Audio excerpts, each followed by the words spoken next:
Hello everyone. Today I am going to discuss about an important topic, that is gas gangrene. What is this gas gangrene? Is it same as dry gangrene or is it different?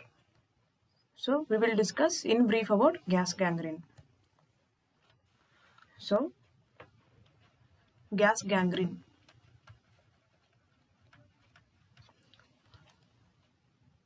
Gas gangrene is rapidly spreading infective gangrene of the muscle, characterized by collection of gas in the muscles and subcutaneous tissue. The main characteristic feature is collection of gas. That's why it is called gas gangrene. As it is caused by Clostridium species, it is also called as Clostridial myonecrosis.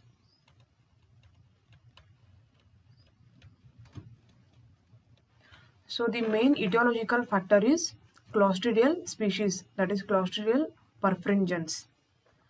So this gas gangrene is usually seen in wounds with extensive laceration. Usually seen in wounds with extensive laceration or devitalization of muscle with gross contamination of soil. Gas gangrene is not seen in all wounds. It is seen in wounds with extensive laceration, and there will be devitalization of muscle with gross contamination by soil. So two factors mainly play a role in the formation of gas gangrene. So there has to be entry of Clostridial organisms,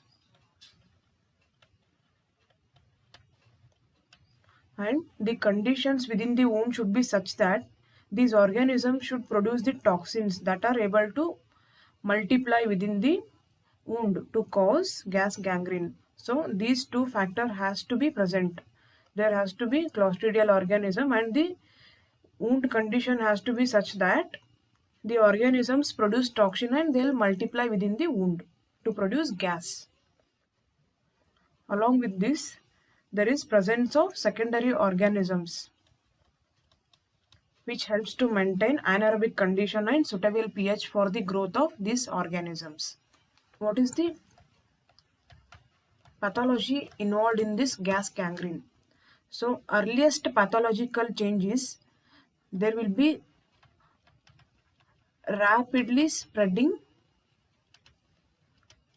edema of subcutaneous tissue and muscle with accumulation of gas. This is the earliest feature, earliest pathological change, that is rapidly spreading edema of subcutaneous tissue and muscle with accumulation of gas.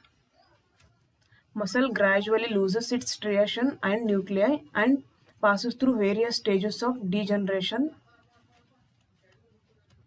and loses contractility, and there will be presence of crepitation. This is due to presence of gas bubbles. Ultimately, the muscle become soft, friable, and there will be color change, either green or black. If septicemia present, gas may be formed in other organs also. For example, in liver, it will form foamy liver. There are many varieties of gas gangrene. It can be involving only single muscle type gas gangrene, or it can involve group of muscles. There is one more variety, that is fulminant type of gas gangrene. This is fatal. It spreads very fast. It can spread even beyond that limb. So it is associated with intense toxemia and it has high fatal rate, high fatality. Not all gas gangrenes are fatal. This fulminant type of gas gangrene is highly fatal. So this is the image showing myonecrosis. What are the clinical features? Clinical features of gas gangrene. General features are: patient looks anxious, patient will be anemic, and there will be a rapid pulse, low BP, and patient can present with vomiting. So what are the local symptoms or signs? Patient will be having pain, swelling,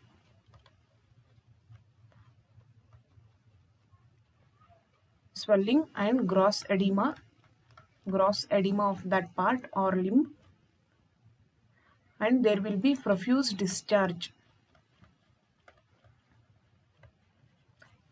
It will be brownish in color and foul smelling. So there will be presence of crepitus. This is due to gas bubbles in the muscle and subcutaneous tissue. This is the characteristic feature of gas gangrene.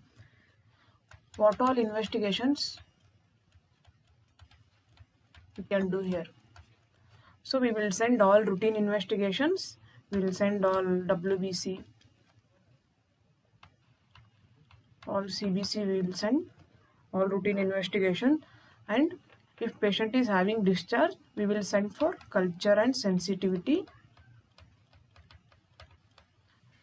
We will send the discharge for microscopic examination. So this is to identify the causative organism. And in this, we will send X-ray of the affected limb. So here we can see gas shadows. We can see gas shadows in this X-ray. So there will be gas shadows within the muscle and in subcutaneous tissue. How can we prevent the formation of gas gangrene? We can give prophylaxis.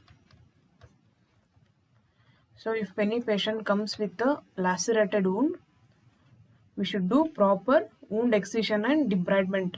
We should do thorough debridement of that wound. All devitalized tissue or blood clots, all dead and damaged muscle, we should remove all. So we need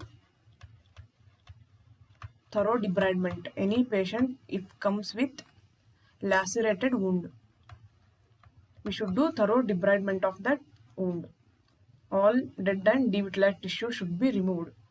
And if any foreign bodies are present, we have to remove that. We should give high dose of penicillin.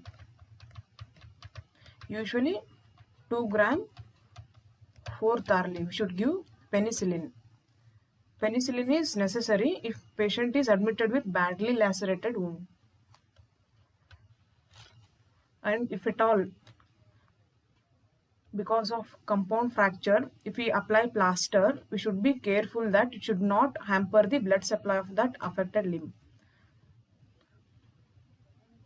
If wound is in tension, we should leave that wound open. There is no point in suturing that wound. We should leave that wound open. And we can give passive immunization.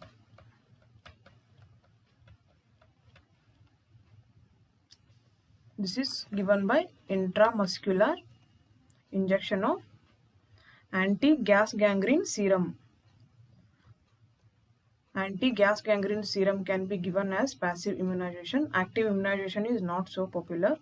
So, if any patient comes to casualty with extensive lacerated wound,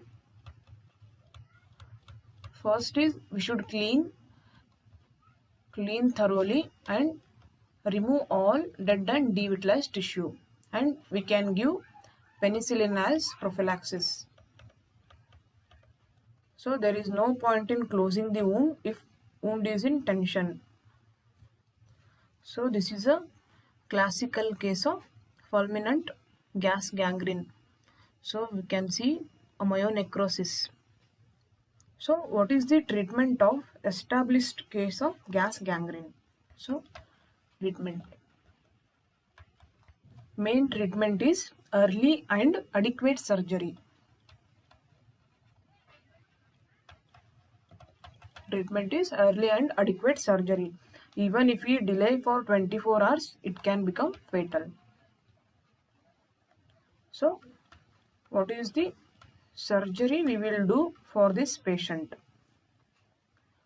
So main thing is thorough debridement and multiple longitudinal incisions are given for decompression.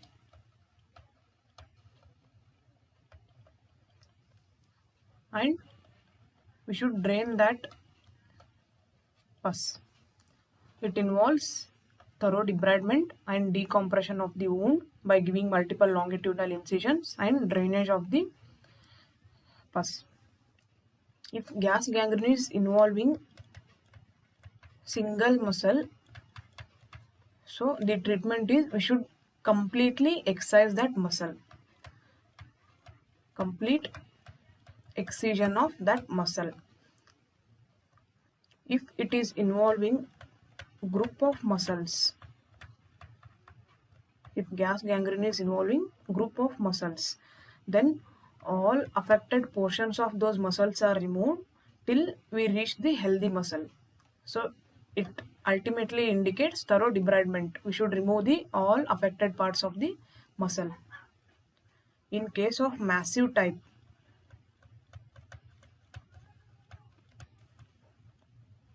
that is almost whole muscle mass of that lower limb or any limb is involved. Whole muscle mass of the limb is involved in massive type.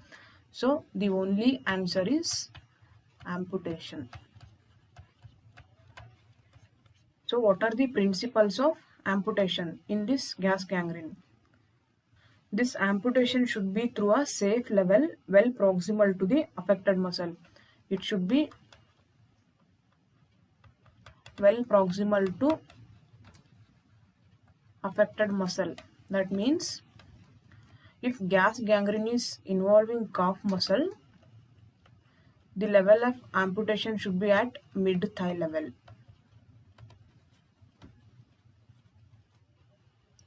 Amputation should be through a safe level well proximal to the affected muscle, and the stump should not be closed.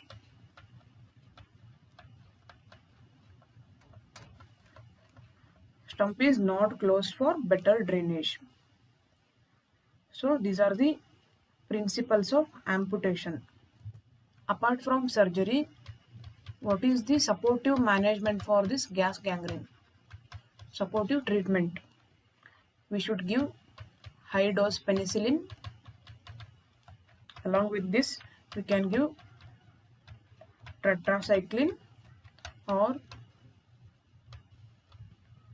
streptomycin. We can give higher dose antibiotics, and we should start blood transfusion as patient will be anemic because of myonecrosis and all. Patient will be anemic. So to compensate shock and anemia, we should start blood transfusion, and we should give IV fluids, either crystalloids or colloids.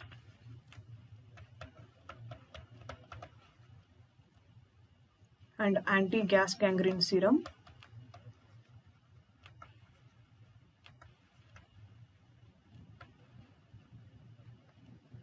And if hyperbaric oxygen chamber is available, limb is placed in chamber of hyperbaric oxygen after operation.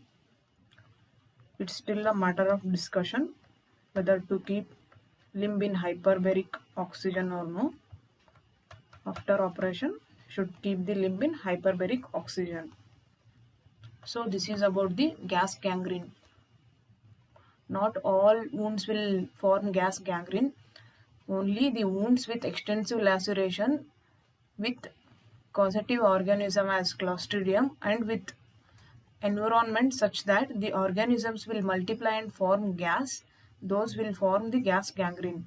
So we should not delay in treatment. Even if we delay for 24 hours, it may become fatal. So we should give treatment as early as possible in gas gangrene.